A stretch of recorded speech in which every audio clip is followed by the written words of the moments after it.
Did you know? Research shows that using rice water can increase plant growth by as much as 20% over commercial alternatives.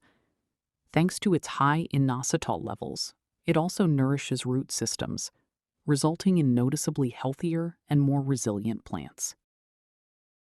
This homemade rice water solution works great for indoor plants, beautiful roses, and fruit-bearing plants in your garden. Here, how to make nutrient-rich rice water for plants. First, collect the leftover rice water after rinsing, about 1 liter.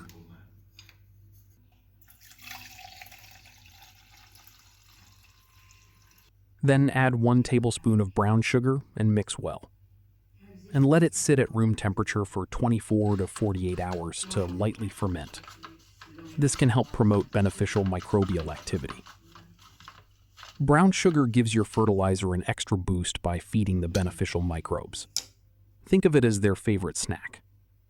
When you mix brown sugar with rice water, the microbes multiply quickly, turning a simple mixture into a nutrient-rich, living fertilizer that helps your plants thrive.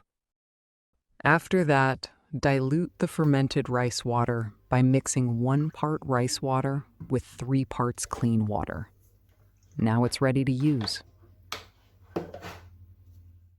Pour the diluted mixture around the base of your plants every 2 to 4 weeks. You can also lightly spray it on the soil, but avoid overusing it, as excess starch can attract pests or encourage mold. And that's it. A simple, natural fertilizer made from something you would normally throw away. If you found this tip helpful, don't forget to like, subscribe, and share it with fellow plant lovers.